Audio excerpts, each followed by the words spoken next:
네, 오늘은 우리 지난주에 엘리야 선지자의 복된 만남에 대해서 함께 나누었는데, 오늘은 그 엘리야 선지자의 후계자가 바로 엘리사 선지자입니다. 그 엘리사 선지자가 과연 어떤 그런 만남의 은혜와 축복들이 있었느냐 하는 겁니다. 우선 사실 이 엘리사는 엘리야의 후계자지만 이 엘리야가 하늘에 승천할 때에 그때에 함께 그 자리에 있을 뿐만 아니라 간절한 소원을 가졌죠. 엘리야 선지자에게 당신의 그 영감에 갑절의 영감이 내게 있기를 원하나이다. 그렇게 간절한 소원을 가졌어요. 사실 이 엘리야가 마지막 승천하는 그 광경을 사실 보여주고 싶지 않아서 그래서 자꾸 못 따라오게 하고 그만 오라 그러고 그렇게 했는데 이 엘리사 선지자는 끝까지 아무튼 따라가서 갑절의 영감을 내게 주시기를 원하나이다. 그렇게 간구했는데 정말 하나님의 은혜로 그런 갑절의 영감을 이어받게 됩니다. 그래서 이 실제 성경을 통해서 봐도 엘리야 선지자를 통해서 일어났던 그런 기적보다 엘리사를 통해서 일어났던 기적의 역사가 기록상으로도 2배가 더 많아요. 그래서 많은 그런 하나님 앞에 그런 귀한 쓰임을 받았던 이 엘리사 선지자입니다. 자, 그럼 하나님께서 과연 이 엘리사에게 어떤 만남의 복들을 주셨느냐 하는 겁니다. 첫째로 권능의 선지자요 멘토인 엘리야와의 만남의 역사가 있었다라는 거죠. 열왕기상 19장 19, 20절에 보면 엘리야가 거기서 떠나 사밧의 아들 엘리사를 만나니 그가 12결의소를 앞세우고 밭을 가는데 자기는 12째 결의소와 함께 있더라. 엘리야가 그리로 건너가서 겉옷을 그 위에 던졌더니 그가 소를 버리고 엘리야에게로 달려가서 이르되, 이렇게 말씀이 되고 있습니다. 자, 여기서 이 본문의 내용은 엘리야 선지자와 엘리사가 처음으로 만나게 되는 그 광경, 처음으로 만나게 되는 그 계기가 여기 기록이 되어 있습니다. 자, 이 엘리사는 우선 농사를 짓는 농부였어요, 원래. 근데 열심히 농사를 짓다가 엘리야가 그리로 지나가게 됐는데, 지나가면서 보니까 하나님께서 선지자로 택하신 그릇, 하나님께서 세우실 그 그릇이 거기서 열심히 농사 짓는 모습을 보게 됩니다. 그래서 그에게 다가가서 이 엘리야가 자신의 겉옷을 엘리사에게 탁 던집니다. 자, 여러분, 겉옷은 특별한 의미가 있죠. 오늘날도 우리 제복이나 유니폼들을 입고 있지 않습니까? 그래서 경찰관이 입는 옷이 다르고 소방관이 입는 옷이 다르고, 그렇죠? 그러니까 그 사람의 입고 있는 유니폼을 보면 이분이 어떤 일을 하는구나 대략 알 수 있을 그런 옷들도 입고 있잖아요. 근데 이 엘리야 선지자가 겉옷을 던져서 엘리사에게 입혔다라는 얘기는, 그것은 내가 나와 같은 일을 하자라는 거예요. 나와 같이 선지자의 일을 하나님이 너에게 부르신다. 나와 함께 이 선지자의 사역을 같이 감당하자라고 부르는 초청장인 겁니다. 그런데 이 엘리사가 이렇게 엘리야의 초청을 받고 어떻게 그가 반응했느냐 하는 거예요. 자, 여기 보니까 이 엘리사는 이렇게 부르심을 받을 때 제일 먼저 뭘 했어요? 먼저 열심히 자기의 농사 짓는 일을 충실히 하고 있었다라는 겁니다. 자, 여러분, 우리가 하나님께서 우리를 부르셔서 하나님의 어떤 사역을 위해서 일을 시키실 때 하나님은 먼저 자신의 일에 충실한 사람, 자신의 일을 성실히 하는 사람, 그런 사람을 하나님이 부르신다는 겁니다. 하나님은 일을 안 하려고 하고 놀고 먹으려고 하는 사람에게 하나님의 귀한 일을 맡기지 않으세요. 왜요? 하나님의 일도 그렇게 할 거기 때문에. 우리가 세상의 일도 중요하지만 하나님의 일도 얼마나 중요합니까? 하나님의 일을 맡은 사람이 충성되게 그리고 성실하게 해야 되는데, 그런 자세가 여기서는 엉터리로 하고 저기서는 그럴 수가 없는 거예요. 그렇기 때문에 이 엘리야가 엘리사를 부를 때도 정말 자신이 주어진 이 농사면 농사, 아니면 뭐 만드는 일은 만드는 일. 세상에 어떤 일이 되더라도 정말 자신의 일을 열심히 하는 그런 사람을 하나님이 택하셔서 하나님의 일을 맡기는 거예요. 작은 일을 맡겨보면 안다 그러잖아요. 그래서 작은 일에 충성한 사람은 큰 것에도 충성한다 이 말이죠. 그래서 하나님께서 하나님의 사람을 선택하실 때 성실한 사람을 먼저 택하신다. 그런 점에서 이 엘리사는 매우 성실한 사람이었어요. 예수님도 12제자를 선택할 때에 자신의 일을 열심히 충성하는 사람, 뭐 능력 보고 택한 것이 아니고요, 직업 보고 택하신 것이 아니에요. 자신의 일을 어부가 됐든지 뭐 세리가 됐든지 열심히 자기 일을 감당하는 바로 그런 충성된 사람을 예수님의 제자로 선택하셨다라는 겁니다. 아무쪼록 현재 여러분에게 주어진 일에 충성하시는 여러분들이 되시기를 바랍니다. 또 이 엘리사는요 참 순종을 잘하는 사람이었어요. 여기에 엘리야가 겉옷을 엘리사에게 탁 던지잖아요. 이렇게 그것을 부르심을 입고 이 엘리사가 어떻게 했습니까? 즉시 자신이 끌고 있는 소들을 버렸다 하는 거예요. 자, 이게 소를 끄는데 몇 마리를 끌고 있는 거예요? 12결이 소라 그랬으니까 한 결이당 소가 2마리를 끄는 겁니다. 그러면 12결이니까 24마리의 소를 이 엘리사가 뒤에서 이 쟁기를 붙잡고 그러고 밭을 갈고 있었다 이 말이에요. 왜 12마리, 24마리나 끄느냐?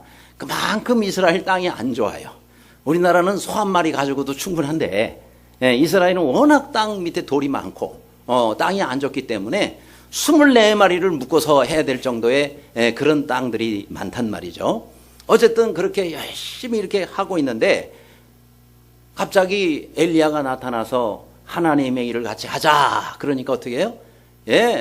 미련 없이 자신의 24마리 소를 그대로 버리면서 그러면서 하나님의 그 부르심에 아멘 하고 따랐다라는 겁니다. 근데요, 이게 쉬운 일이 아니잖아요. 그렇죠? 여러분, 소 한 마리에 요즘 얼마를 합니까? 24마리, 그것만 있는 게 아니잖아요. 그동안 농사 지으면서 가지고 있는 재산, 밭, 땅 다 버려두는 거예요. 전부 버려두고 하나님이 오라 그러니까 아멘 하고 즉시 가는 모습을 봅니다. 오래 뜸을 들이거나 주저하지 않았습니다. 하나님이 부르실 때에 아멘 하고 즉시 순종했다라는 겁니다. 여러분, 하나님께서 여러분을 어떤 일에 부르시든 간에 순종하시기를 바랍니다. 그 일이 물론 쉬운 일만 하나님이 부르시지는 않을 거예요. 그렇죠? 어떤 때는 정말 순종하기 어려운 일을 우리에게 맡기시려고 부르실 때가 있습니다. 그러면 그래, 아이고 하나님, 내 지금 형편도 어려운데 제가 어떻게 이렇게 이런 일을 순종합니까? 여러분, 하나님은 어떻게 생각하십니까? 하나님은 우리의 형편 다 아십니다. 우리의 부족한 거 다 아십니다. 우리가 가지고 있는 것들, 뭐가 필요하고 뭐가, 하나님 다 아세요. 다 아시고 우리를 부르시는 거예요. 여러분, 우리가 하나님보다 우리 자신을 더 잘 알아요? 여러분, 하나님이 우리 자신을 더 잘 아십니다. 우리가 필요한 거 다 아세요. 내가 뭐가 부족한지 다 아신단 말이에요. 그 하나님께서는요, 내가 염려하는 것보다 내일을 더 걱정하시는 분이에요. 그래서 하나님이 그런 거 다 예비해 두시고 그래서 부르시는 거예요. 그래서 우리가 하나님 앞에 아멘하고 순종하며 따르시면 되는 겁니다. 그런 은혜가 있기를 바랍니다. 그래서 내가 정말 주님을 따르는데 버려야 될 것이 있다면 여러분 버려야 돼요. 포기해야 될 것이 있다면 포기해야 돼요. 그럴 때 하나님께서 그보다 더 귀한 걸 주십니다. 하나님께서 더 좋은 것을 주십니다. 하나님을 끝까지 믿고 의지하시는 여러분 되시기를 간절히 바랍니다. 또 이 엘리사는요, 참으로 열정이 많은 사람이었어요. 자신을 부리는 엘리야에게 어떻게 했습니까? 여기 성경에 보니까 달려갔다라고 말씀했어요. 엘리야가 부를 때요, 달려갔다 그랬어요. 여러분, 이 달려가는 거는요, 아주 적극적인 마음 가져야 그런 자세가 나오는 겁니다. 아니, 내가 지금 이렇게 이걸 가지고 열심히 일하고 있는데 나를 왜 불러? 그러면서 뭐 오라 그래도 그냥 천천히 그렇게 하지 않았다라는 겁니다. 왜요? 여러분, 하나님도 우리를 부르실 때에 먼저 우리가 처음 하나님 앞에 올 때에 하나님도 달려오신다는 것을 알고 계세요? 여러분, 탕자가 성경에 보면 아버지께 돌아옵니다. 그야말로 아버지 재산 창기들하고 다 말아먹고 말이죠. 이제 그냥 나는 아버지 집에 가가지고 종노릇이라도 해야 되겠다. 그리고 터벅터벅 힘없이 오고 있는데 누가 먼저 봅니까? 아버지가 먼저 봤단 말이죠. 당자야 하고 아버지가 성경에 보니까 달려갔다 그랬어요. 막 뛰어가가지고 목을 끌어안고 입을 맞췄다 그랬어요. 이렇게 우리가 하나님 앞에 돌아올 때 하나님께서는 달려와서 우리를 끌어안으신다 이 말이죠. 여러분 이제 우리가 주님께서 우리를 부르실 때 우리도 그렇게 달려갈 수 있기를 바랍니다. 하나님께서 부르실 때 하나님도 달려오시는데 우리도 달려가야 되지 않겠습니까? 하나님이 다 준비해 놓고 부르시는 겁니다. 여러분 주님을 온전히 믿으시고 부르실 때 아멘하며 순종하시는 여러분 되시기를 간절히 바랍니다. 두 번째로 이 엘리사는 또 어떤 사람을 만나나요? 물질의 고난을 받은 선지생도 아내와의 만남이 있었습니다. 열왕기하 4장 3절 4절 다 같이 읽겠습니다. 시작. 이르되 너는 밖에 나가서 모든 이웃에게 그릇을 빌리라. 빈 그릇을 빌리되 조금 빌리지 말고 너는 내 두 아들과 함께 들어가서 문을 닫고 그 모든 그릇에 기름을 부어서 차는 대로 옮겨 놓으라 하니라. 아멘. 자, 여기 보니까 한 선지생도의 아내가 있습니다. 요즘에 말하자면은 신학생의 이제 아내가 되는 거죠. 근데 이 선지생도가 엘리사가 운영하는 그 신학교에 다니던 선지생도였어요. 그런데 무슨 일이 있었는지 이분이 그만 돌아가셨어요. 그러니까 아내하고 두 아들이 남은 겁니다. 근데 뭔 힘이 있겠어요. 당시에 참 여성들이 할 수 있는 일이 거의 없잖아요. 그러다가 보니까 두 아들과 함께 너무너무 가난하게 살고 있었습니다. 그러면서 빚을 많이 지게 된 거예요. 근데 한 번은 돈을 빌려준 사람이 오더니 이거 못 갚으면 대개 두 아들 내가 데리고 가겠어. 아니 왜요? 종으로 삼으려고요. 그래서 종으로 끌고 가겠다 하는 거예요. 빚을 못 갚으니. 그러면 어떻게 되겠습니까? 그래서 이 엘리사 선지자에게 찾아온 겁니다. 여차저차해서 우리 두 아들이 이제 남의 집에 종노릇 하기까지 됐으니 남편도 없죠. 돈도 없죠. 빚은 많죠. 두 아이가 남의 집 종살이를 하게 될 때 이 어머니의 마음이 얼마나 기가 막히겠어요. 그래서 엘리사를 찾아온 겁니다. 참 잘 찾아온 거죠. 그렇죠? 여러분 누구를 찾아가느냐가 참 중요한 거예요. 누구를 찾아가느냐가 중요한 거예요. 어려울 때 우리 주님을 찾아가시는 여러분이 되시기를 바랍니다. 이 엘리사가 모든 얘기를 듣고는 이렇게 말씀합니다. 내가 너를 위해서 어떻게 하랴? 내가 너를 위해서 어떻게 하랴? 이거는 내가 뭘 도와줄 수 있겠냐? 이제 이 말이 아니고요. 내가 너를 위해서 적극적으로 도와주리라 라는 그런 표현의 말인 겁니다. 여러분 주님도 이와 같아요. 우리가 주님 앞에 나와서 주여 나를 도와주세요. 주여 나를 불쌍히 여겨주세요. 그러면은 주님께서 이렇게 말씀하십니다. 내가 내게 무엇하여 주기를 원하느냐. 많은 사람들이 주님 앞에 왔을 때 주님이 이렇게 물으시는 적이 많았어요. 이건 뭐예요? 내가 너를 기꺼이 도와주리라 라는 그런 말씀입니다. 이것이 바로 우리의 기도에 대한 응답의 약속입니다. 따라서 여러분 주님 앞에 어떤 문제든지 내놓으시기를 바랍니다. 주님 앞에 여러분이 기도하시기를 바랍니다. 주님께서 여러분의 그 모든 형편을 자세히 듣기를 원하세요. 그러면서 우리에게 응답해 주시기를 원하시는 겁니다. 내게 그럼 뭘 하여 주기를 원하느냐? 주여 제가 이게 필요합니다. 주님 제게 이런 문제가 있습니다. 이런 어려움이 있습니다. 주님 나를 좀 도와주세요. 그때에 우리 주님께서 우리에게 좋은 것을 주십니다. 한번 따라 하시기 바랍니다. 주님은 좋은 것을 주시는 분이십니다. 믿으시기를 바랍니다. 우리 하나님 정말 좋으신 분이에요. 기도를 안 했다면 여러분 기대하지 마세요. 기도를 안 했다면 하나님께 좋은 거 기대하지 마세요. 그러나 여러분이 기도를 했다면 우리 하나님께서는 정말 좋은 것을 준비해 놓고 계세요. 하나님 앞에 좋은 것을 기대하시고 그 좋은 것을 하나님의 때에 하나님의 방법으로 주실 겁니다. 반드시 믿으시고 낙심하지 말고 주님 앞에 기도하시기를 바랍니다. 그때에 이 엘리사가 이렇게 이 여인에게 물어요. 그러면 내 집에 무엇이 있느냐 이렇게 물어요. 그때 이 여인이 뭐라고 대답하는 줄 아세요? 기름 한 병 외에는 아무것도 없나이다 그랬어요. 당연한 대답 같지만요, 저는 왜 이렇게 대답을 하나 이런 생각이 듭니다. 왜냐하면 지금 엘리사 선지자는 집에 뭐가 있느냐라고 물었어요. 근데 이 여인은 없나이다 라고 이렇게 대답했단 말이에요. 왜 자꾸 없는 거를 자꾸 봐요? 뭐가 있느냐 그랬으니까 있는 거를 봐야 될까? 물론 있는 게 별것도 없어요. 아무것도 그야말로 없고 기름 한 병 있어요. 그런데 기름 한 병 있나이다 이렇게 얘기를 해야 되는데, 에? 기름 한 병에는 아무것도 없나이다, 이 없나이다가 강조되고 있다는 거예요. 주님은 우리에게 있는 걸 물으시는 거예요. 네가 가지고 있는 게 뭐냐? 근데 우리는 자꾸 없는 거에 주목해요. 왜? 없는 게 너무 많아서 그런지 없는 거에 주목해서 아무것도 없습니다. 그렇죠?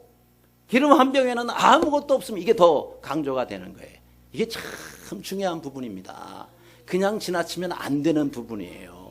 왜요? 하나님은 우리에게 오병이어의 작은 그런 한 끼 식사를 가지고도 5,000명, 장정만 5,000명이나 먹고 남도록 하나님은 역사하시는 분이에요. 하나님은 없는 중에서도 있는 것을 만드는 그런 역사의 하나님이십니다. 근데 우리는 자꾸 없는 걸 바라보고 안 되는 것만 바라보고 하나님 앞에 불평하고 그렇게 하나님 앞에 낙심하며 사는 경우가 많다라는 겁니다. 이스라엘 백성들이 출애굽했어요. 그래서 광야 생활을 합니다. 광야 생활 가운데서 그들은 너무 옛날에 애굽에 있을 때, 거기서 비록 노예로 살았지만 이것저것 얻어먹었는데, 광야 생활을 하는데 하나님이 전부 이 땅 가운데서 하늘에서 내리잖아요. 만나가 내리고 또 고기가 먹고 싶다 그러면 고기를 주시는데 그들이 옛날에 먹던 거 생각이 나는 거예요. 그래서 뭐라 그래요? 이것도 없고 이것도 없고 저것도 없고 저것도 없고 계속 없나이다 없나이다 없나이다 타령만 하고 있단 말이죠. 하나님이 진노하셨어요. 내가 너희들한테 지금까지 준 것이 어떤 건데 너희들은 왜 지금 있는 것에 대해서 감사하지 아니하고 없느냐? 그러면 기도해라 이 말이에요. 그런데 자꾸 없는 것만 가지고 불평하고 있냐 말이죠. 그렇죠? 신앙생활도 마찬가지입니다. 여러분 우리가 하나님께서 그동안 주신 게 얼마나 많아요. 그거 먼저 감사하시기를 바랍니다. 그리고 필요한 게 있어 하나님 이것 주세요 저거 기도하세요. 근데 왜 자꾸 없는 거 가지고 왜 이것도 없어? 왜 저것도 없어? 이것도 문제야? 저것도 문제야? 그러면요 그 사람에게 어떻게 감사한 마음이 들겠어요? 그러면 하나님께서 그 사람에게 없다고 해서 주십니까? 아니에요. 없다고 해서 자꾸 불평하면 망하는 길밖에 없습니다. 주님께서 내게 주신 것들을 먼저 보시기를 바라고 있는 것을 통해서 역사하시는 그 하나님을 바라보시기를 바랍니다. 그래서 엘리사가 이렇게 도와줍니다. 그러면 밖에 나가서 모든 이웃에게 그릇을 빌리라. 빈 그릇을 빌리되 조금 빌리지 말고 두 아들과 함께 그 모든 그릇에 기름을 부어서 차는 대로 옮겨 놓으라. 이 여인이 그대로 하죠. 그랬더니 빈 그릇들이 찬지라. 또 가져오라 했는데 다른 그릇이 없나이다 하니 기름이 곧 그쳤더라 그랬습니다. 자, 이제 엘리사의 말대로 가서 순종을 하는 겁니다. 그랬더니 하나님께서 그 빈 그릇 기름 한 병 남았는데요, 그 한 병 가지고 붓는데 붓는 대로 참 신기하게 계속해서 부으면 또 차고 부으면 또 차고, 그래서 빌려온 그릇들이 다 찼단 말이에요. 나중에 그거 팔아가지고요 빚 다 갚고 어려운 때에 그 두 아들과 함께 정말 하나님 은혜 가운데 잘 살았다는 내용이에요. 자, 그런데 참 인간적인 마음을 가지고 있어서요 이런 아쉬운 마음이 저는 좀 드는 거예요. 야, 이렇게 채워질 줄 알았으면은 그냥 동네에 있는 그 그릇들만이 아니라 그냥 막 항아리며 뭐며 이웃 동네까지 가가지고 다 빌려올 걸, 다 빌려올 걸. 여러분들은 전혀 아쉽지를 않네요. 여러분 얘기 같으면 아쉬운 마음이 왜 안 들겠어요?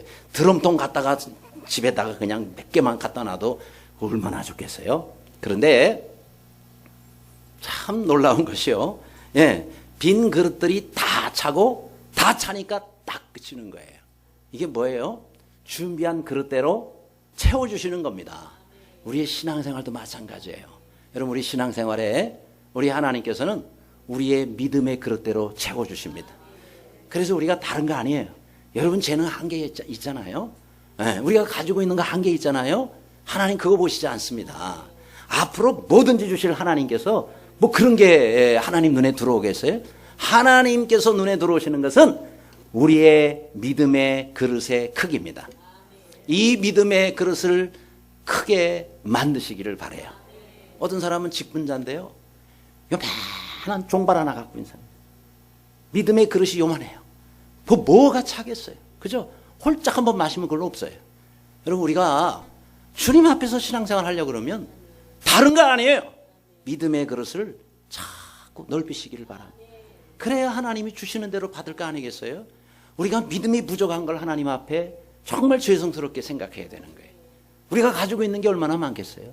여러분, 우리 교회가 뭐 얼마나 대단한 게 뭐가 있겠어요?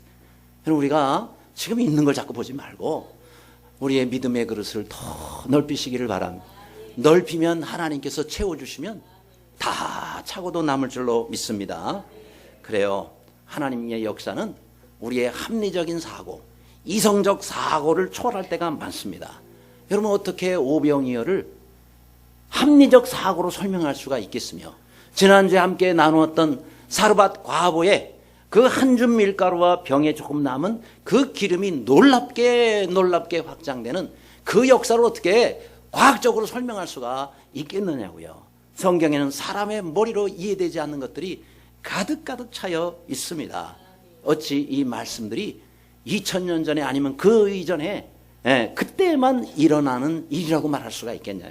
이 말씀을 오늘 우리 손에 주신 것은, 이 말씀을 오늘 우리가 듣게 하시는 것은 하나님께서 지금도 우리에게 주실 수 있음을 말씀하시는 겁니다. 아무쪼록 현재 나의 계산법으로, 사람의 계산법으로만 계산하고 되니 안 되니 하지 말고 우리 하나님이 주시는 계산법으로 믿음으로 이루어 가시는 모두가 되시기를 간절히 바랍니다. 세 번째로, 이 엘리사는 나병 환자였던 나만 장군을 만나는 일이 있었습니다.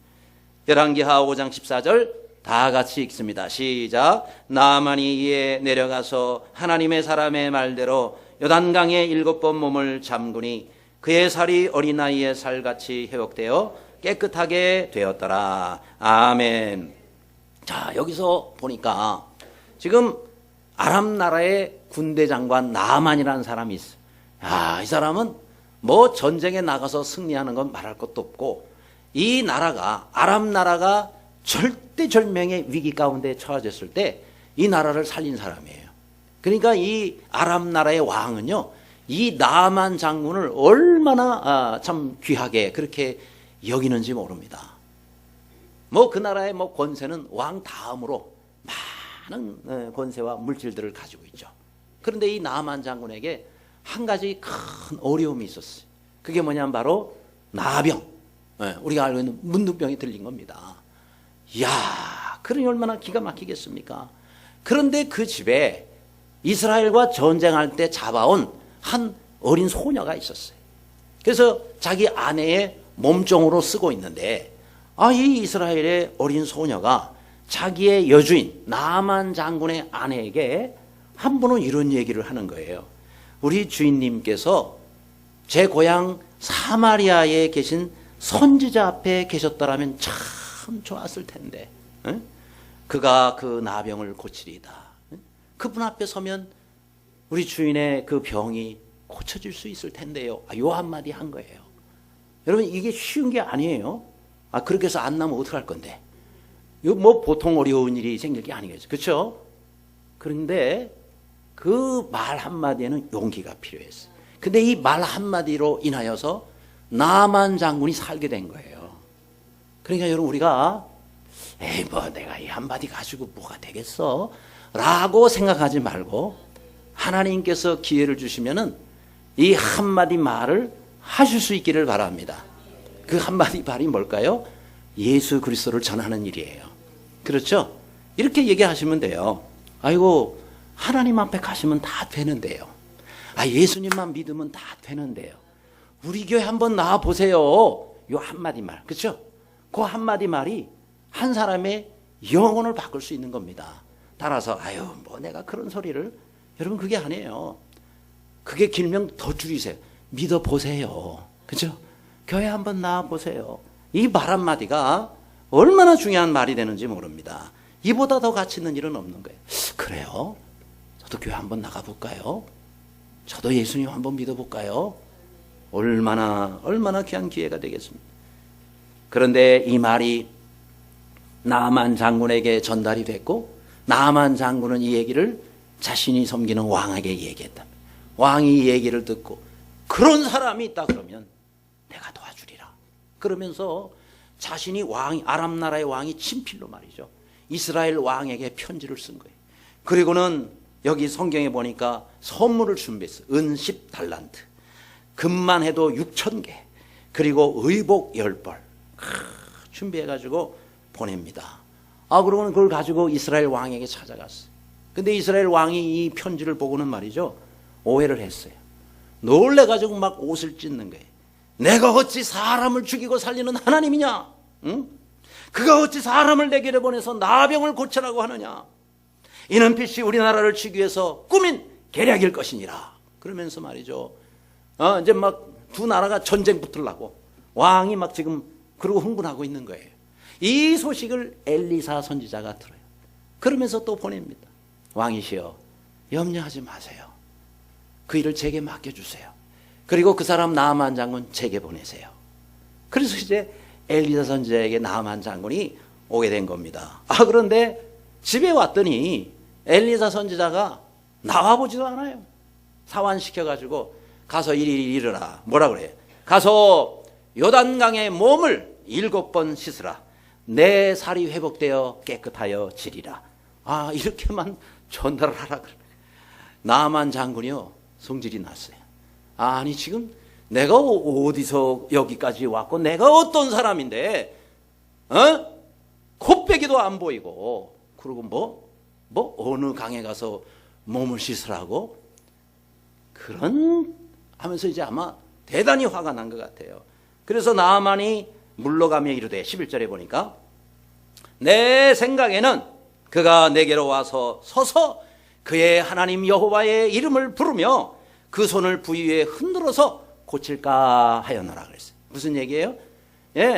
아니 내가 이 정도까지 해서 여기까지 왔으면, 이 나라의 선지자면 왕이 보내서 또 왔으면 나와서 어서 오셨냐고 인사도 하고, 그리고 또 하나님을 믿는 이 나라라 그러면 하나님 이름 불러가면서 요즘식으로 안숙기더라도 좀 하고 그렇게 해서 나를 고쳐줘야지. 나오지도 않고 사환시켜서 그렇게 해? 이런 생각을 했겠죠. 근데요, 여기에 문제가 뭐예요? 여기 나오는 말씀대로 내 생각에는 나와가지고 내 앞에 서서 안숙기더라도 하고 하나님 이름을 부르고 그렇게 고쳐야 되지 않느냐라고 말하고 있는데, 왜 이게 문제죠? 내 생각에는. 그렇죠? 아니 하나님께서 고쳐주실 때 왜 자기 생각대로만 고쳐야 돼? 왜 내 생각대로 내 방법대로만 하나님이 역사하셔야 되느냐고요? 어림도 없는 소리죠. 그렇죠? 여러분, 의사가 이 사람 병을 고친다 그러면 의사의 가지고 있는 지식과 기술과 그 판단으로 할 수 있는 거예요. 그렇죠? 그런데 내 생각대로 안 한다고 간도요? 그럼 어떡하겠어요? 그렇죠? 누가 전문가인데요? 여러분, 우리가 하나님을 믿을 때 종종 우리도 그런 실수를 할 때가 있어요. 내 생각대로 뭐가 돌아가야 돼. 내 생각대로 뭐가 돼야 돼. 내 생각대로 안 되면 다 잘못된 거예요.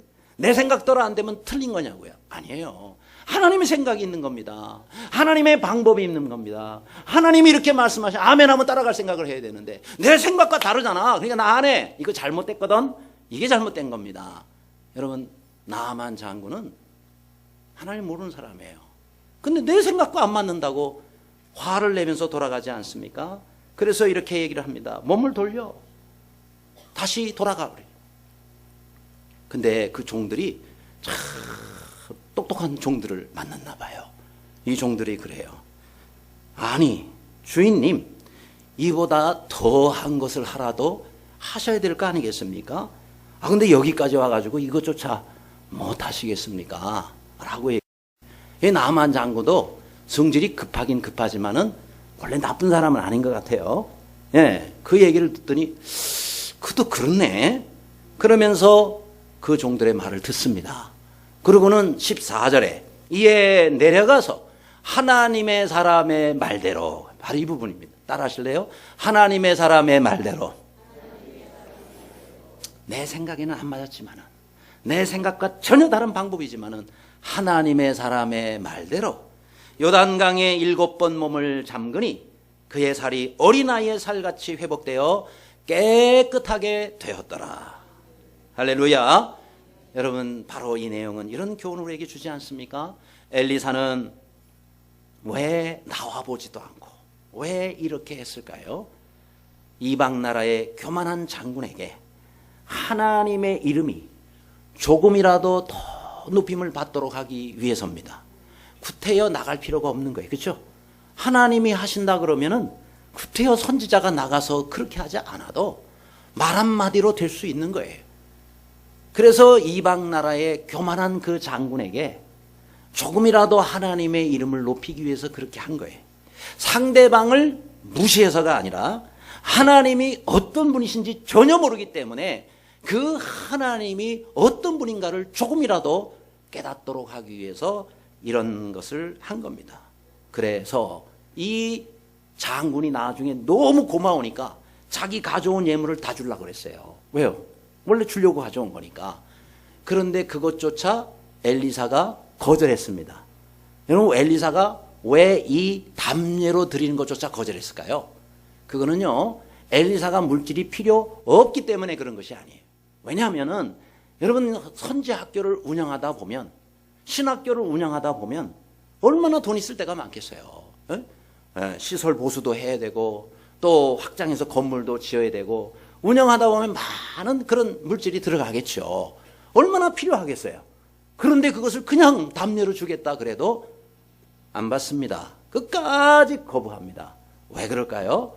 그것은요, 혹시라도 요만큼이라도 오해를 할까봐. 만일 금이나 은이나 의복이나 이런 걸 다 전달해 주는데 엘리사가 막 좋아가지고 이걸 받으면 어떻게 오해를 할 수 있겠어요? 야, 하나님도 별 수 없네. 하나님도 물질 주니까 저렇게 벌레하고 받네. 이러면서 물질을 좋아하고 물질에 약하신 하나님, 이렇게 오해할 수가 얼마든지 있는 거예요. 그렇죠? 그래서 그런 오해가 있어요. 여러분, 믿는 사람이 많이 그렇게 했더라면 감사함으로 받았겠죠. 그런데 하나님을 전혀 모르는 사람이 그렇게 하니까 혹시라도 하나님에 대해서 요만큼이라도 오해를 해서 하나님의 이름에 누가 갈까봐. 그래서 엘리사는 그것조차 거부했다 이 말이에요. 오늘 우리도 마찬가지입니다. 우리가 이 땅 가운데 살면서 안 믿는 사람 가운데 살잖아요. 믿지 않는 사람들이 주위에 더 많잖아요. 여러분, 그런 사람들에게 우리가 조금이라도 하나님의 이름을 높이는 데 힘쓸 수 있기를 바랍니다. 나로 인해서 하나님의 이름이 누를 끼치지 않도록, 반대로 나로 인해서 하나님의 이름이 조금이라도 영광을 얻을 수 있도록 그렇게 우리가 살 수 있기를 주님의 이름으로 축원합니다. 끝으로 이 엘리사는 세심한 배려를 한 수냄 여인을 만나게 됩니다. 열왕기하 4장 13절에 엘리사가 자기 사환에게 이르되 너는 그에게 이르라 내가 이같이 우리를 위하여 세심한 배려를 하는도다. 내가 너를 위하여 무엇을 하랴? 왕에게나 사령관에게 무슨 구할 것이 있느냐 하니 여인이 이르되 나는 내 백성 중에 거주하나이다 하니라 라고 말씀했어요. 자, 엘리사가 여기저기 다니면서 사역을 하다가 한 번은 저 북쪽 지방에 있는 수냄 지역을 지나가게 됐습니다. 근데 이 지역을 지나갈 때마다 거기에 사는 한 여인이 자꾸 와서 와, 우리 집에서 선지자님 식사를 하고 가세요. 뭐 요즘에야 아무 데나 가서 식당이 다 있잖아요. 사 먹으면 되는데 그 당시에 이런 지역에 식당이 어디 있습니까? 그러니까 지나가다가 없으면 굶는 거고 안 그러면 뭐 준비한 다른 걸로 요기하는 그런 정도겠죠. 그런데 이 사정을 아는 한 여인이 선지자님 너무 시장하실 텐데 불편하게 생각하지 마시고 언제든지 이곳에 지날 때가 있으시면 꼭 우리 집에 들러서 식사를 꼭 하고 가세요. 자꾸 강권하니까 그러지요. 그러면서 참 부담 없이 정말 그곳을 지날 때는 그 집에 들러서 식사를 하고 그랬단 말이에요. 그런데 이 아내가 선지자님이 이제 이렇게 또 종종 오셔서 식사를 하시니까 그러면은 식사를 하고 갈 뿐만이 아니라 좀 쉬었다 가시면 좋잖아요. 그렇죠? 여행에 피곤하고. 그래서 방을 특별히 하나를 따로 만들어요. 그냥 있는 방 쓰세요 이게 아니고 별도로 작은 방을 하나 만들어 가지고 거기에다가 침상을 만들어 놓고 그 다음에 또 책상을 또 놓고 의자도 놓고 그 다음에 저녁에도 또 기도도 하시고 하시라고 이렇게 촛대도 또 다 이렇게 준비를 작은 거 하나까지 섬세하게 배려를 하죠. 그러면서 남편도 그것을 허락을 합니다. 그래서 너무 고마운 거예요. 그래서 이제 가만히 누워있다가 생각하니까 아무래도 그 여인에게 뭔가 좀 도움이 돼야 되겠다. 그래서 게하시를 시켜서 그 여인을 불러옵니다. 그러면서 혹시 왕에게나 사령관에게 혹시 뭐 부탁할 게 없습니까? 하고 물어보는 거예요. 근데 하나도 없다고. 전혀 그런 게 없다고. 그래서 그냥 돌아가는 거예요. 근데 이제 사환 게하시가 얘기하는 겁니다. 선지자님, 참으로 이 여인은 아들이 없습니다. 그리고 남편은 늙었습니다. 그러니까 앞으로 자녀를 가질 가능성이 없다 하는 거예요. 그러니까 엘리사가 또 그 여인을 부릅니다. 그러면서 뭐라 그래요? 내년 이맘때쯤 내가 내 품에 아들을 안으리라. 할렐루야. 하나님께서 이 여인이 구하지 않았어요. 그런데 필요를 아시고 하나님께서 그 여인의 가장 간절한 필요, 가장 간절한 기도의 제목을 들어주시더라 이 말입니다. 그러면 이런 은혜를 입게 된 이유가 뭐냐? 그것은 바로 하나님의 사람을 섬긴 것이 계기가 되었다라는 겁니다. 어떻게 섬겼어요? 아주 세심한 배려를 한 거예요. 아주 세심한 배려. 그렇죠? 우리가 하나님을 섬길 때 이런 아주 세심한 배려 가운데 섬기면 참 좋겠습니다. 여러분 교회에도 보면 여기저기 우리의 손길이 필요한 곳들이 있어요. 그런 곳에 가서 그런 곳이 있을 때마다 여러분이 세심한 배려로 섬길 수 있기를 간절히 바랍니다. 사실 하나님도 우리를 하나님께서 은혜를 베푸실 때에 아주 세심한 배려로 하나님 은혜를 베푸시잖아요. 우리가 뭘 계획을 했다든지 어디를 간다든지 그럴 때 보면 여호와 이레의 하나님이십니다. 아주 작은 것까지 하나님은 다 미리 준비를 해놓으시고 그렇게 해서 우리가 가서 야 하나님이 이런 것까지 준비를 해두셨구나. 이런 것까지 베풀어 주시는구나.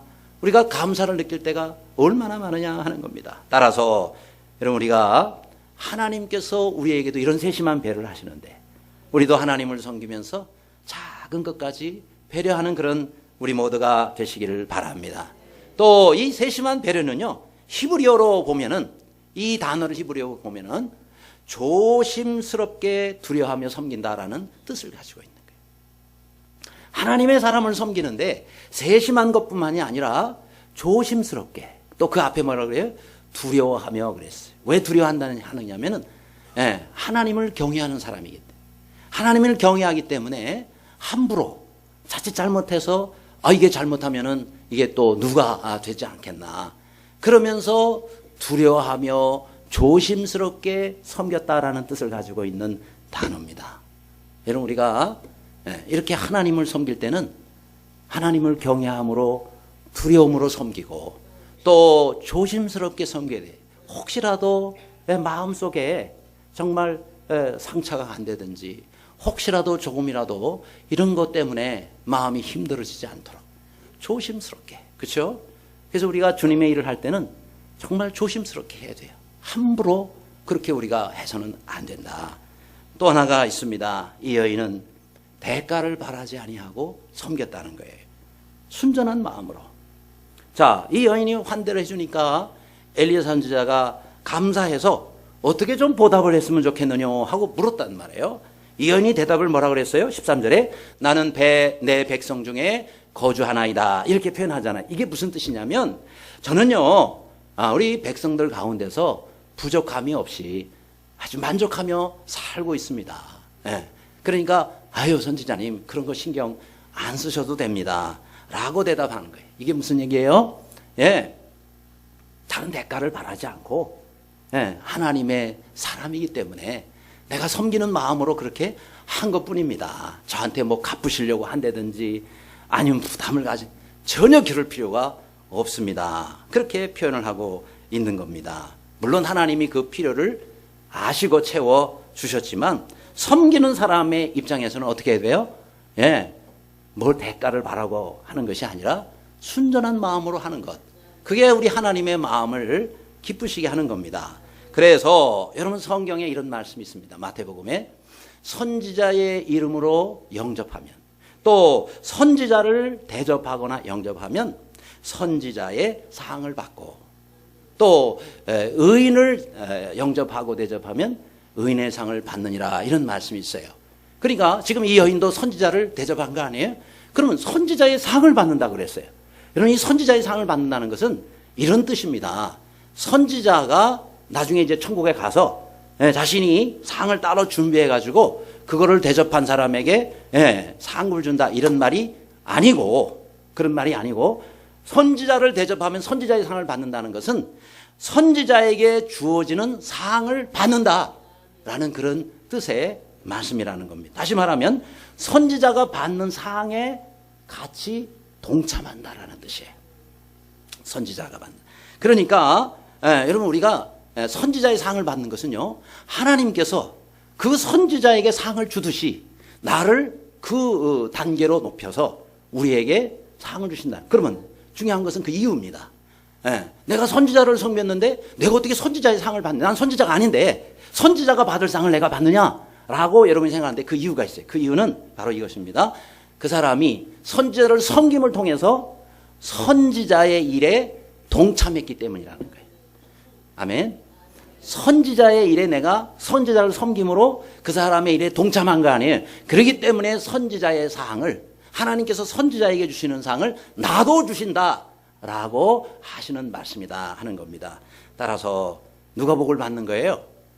물론 섬김을 받는 사람도 감사하지만 섬기는 사람이 복이 되는 거예요.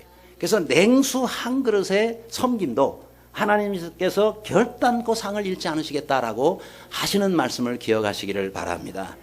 전에 한번 말씀드린 적이 있습니다만은 여러분 원종수 권사님. 근데 이분이 미국에 가서 이제 암 전문의가 되시고 그리고 또 신학을 공부하셔가지고 원종수 목사님이 되셨어요. 이분이 어릴 때의 간증입니다. 한국 전쟁, 우리나라 6.25 전쟁 때 그 이후에 아버지가 없이 어머니하고 저분이 살고 계셨어요. 그런데 너무 가난하게 산 겁니다. 그런데 이 집에 하루는 아침 일찍이 웬 거지 할아버지가 오시는 거예요. 근데 이 거지 할아버지가 그냥 스스로 오는 것이 아니고 자신의 어머니가 새벽 기도 갔다가 오시면서 원래 이분이 저 다리 밑에서 사시는 분이 근데 그 거지 할아버지를 모시고 집으로 데리고 오신 거예요. 그러니까 또 왜 저분을 모시고 오셨나? 그런데 이 어머니가요. 자기 이제 새벽이니까 어머니는 새벽 기도 갔다 올 동안에 자기는 잠자고 있으니까 종수야, 일어나라. 너 저 가마솥 있지? 거기다 물 가득 담고 그러고는 그 가마솥을 물 끓이라는 거예요. 잠도 못 자고 열심히 가마솥에 물 끓였어요. 어머니 다 끓였어요. 그러면 그 물을 가지고 그 할아버지 목욕 좀 시켜드리라 그런 거예요. 거지 할아버지 목욕을 시켜드리래. 입이 이제 이만큼 나왔죠. 새벽에 잠도 자야 되는데 일어나가지고 가마솥 끓이라 그러더니 할아버지 목욕까지 시켜드리라. 할 수 없이 뭐 어떻게 해요? 어머니가 하시라 그러니까. 그래서 열심히 할아버지를 목욕을 잘 시켜드렸어요. 그런데 종수야 또 그래. 너 그 네 서랍에 전에 엄마가 사줬던 네이지 겨울 네이 그거 할아버지에게 드려라 그러는 거예요. 순간에 눈물이 팍 쏟아지더래요. 자기는 지금까지 어머니가 사준 네이가 너무 좋아가지고 아까워서 입지도 못하고 가끔 꺼내면서 보기만 했던 거래요. 그런데 그거를 너무 아까워서 입지도 못하고 했던 이 네이를 할아버지를 드리라는 거예요. 할아버지를 드리라. 그래서 자기 막 눈물이 나답니다. 아깝고 분하고 억울해서. 안 그래서 그동안 좀 입어보기라도 할 걸 갖다가. 그런데 어떻게 해요? 엄마가 하라 그러니까. 그래서 할아버지에게 또 드렸어요. 그랬더니 이 할아버지가 말이죠. 어머니가 해주신 꿀꿀이죽. 이게요. 자기들 하루 식량이래요. 꿀꿀이죽 아침에 먹으면 하루 종일 굶나요. 아무것도 먹을 게 없어가지고. 자기 가족의 하루치 식량을 갖다가 꿀꿀이죽을 그냥 벌컥벌컥 사발째 다 들이키고는 뒤도 안 돌아보고 그냥 할아버지 가시더래요. 막 너무 힘들었어요, 마음이. 그리고 어머니를 딱 보니까 어머니가요, 이렇게 기도를 하시더랍니다. 하나님, 가난하다고 또 힘들다는 이유로 그동안 아버지의 뜻대로 살지 못했음을 용서하여 주옵소서. 보니까 어머니가 그전부터 울고 계시더래요. 아버지의 뜻대로 살지 못한 이 죄인 하나님 용서해 주세요. 그렇게 하나님 앞에 죄송하다고 회개 기도를 하더래요. 그런데 그리고 이제 하루가 지나갔대요. 그 다음날 이제 학교를 갔겠죠, 원정수 학생이. 그러고는 집에 돌아왔는데 집에 자려고 딱 이상한 일이 일어나는 거예요. 자려고 딱 누웠는데요, 그날 오전 오후 학교에서 배운 선생님이 칠판에다가 글씨 쓰면서 가르친 내용이 전부 기억이 나더래요. 예? 글씨까지 다. 그리고 더 놀라운 거는, 예, 교과서가 있잖아요. 교과서 펴가지고 그걸 배웠는데 교과서의 몇 페이지에 몇째 줄에 무슨 단어까지 전부 기억이 되더래요. 너무 신기해. 그동안 자기는요, 너무 공부도 재미없고 또 공부도 워낙 못해가지고 뒤에서 세는 게 훨씬 빨랐대요. 예, 등수 세는데 앞에서 세는 게 빠른 사람이 있고 뒤에서 꼴찌부터 세는 게 빠른 사람이 있잖아요. 너무 제가 어려운 말을 했나요? 예? 이분 얘기예요. 뒤에서 세는, 그러니까 예, 꼴찌 근처에서 늘 성적이 그랬대요. 예, 왜요? 공부를 못하니까. 해도 머리도 안 들어. 그런데 누우니까 그다음부터 딱, 그러니까 공부가 그다음부터 재밌어지더래요. 그래서 열심히 공부해가지고, 여러분 청량이라는 데 있죠. 청양고추로 유명. 청량에서 학교에서 1등, 그 도시에서 1등, 나중에 충청도에서 1등 했대요. 그러고 난 다음에, 예, 서울대 의대를 수석으로 입학을 하고, 미국 유학을 가서 거기서도 또 의대 가는데 거기서 또 수석을 하고, 이렇게 해서 암 전문의가 돼서 하나님 앞에 귀히 쓰임 받다가 지금 목회를 하고 계세요. 이분이 이런 간증을 합니다. 그날 그때 그 거지 할아버지를 어머니가 대접하고 그리고 눈물 흘리면서 하나님 앞에 죄송하다고 그렇게 하셨을 때 하나님은 제게 지혜의 은사를 주셨습니다. 그렇지 않고서 어떻게 반에서 중간도 못하던 제가 서울의대를 수석으로 합격을 하고 이렇게 하나님 앞에 쓰임받을 수가 있었겠습니까? 라고 그분이 고백을 합니다. 바로 그거예요. 그 어머니가 그 가난한 가운데서도 정말 그 어려운 거지 할아버지를 섬겼더니 하나님께서 바로 그 자녀에게 이렇게 놀라운 지혜의 복을 주셨다는 거. 여러분, 우리 자녀에게 똑같은 복이 오지 온다 할지라도 여러분, 우리가 잘 다른 사람을 섬기면, 하나님의 마음을 기쁘시게 하면 우리 하나님께서 우리 가정과 일터, 우리 자녀손들에게 하나님 얼마나 귀한 것들로 채워 주시겠습니까? 아무쪼록 섬기는 자에게 하나님은 상을 잃지 않으십니다. 그런 귀한 만남과 상급 있는 여러분 되시기를 주님의 이름으로 축원합니다. 기도하겠습니다.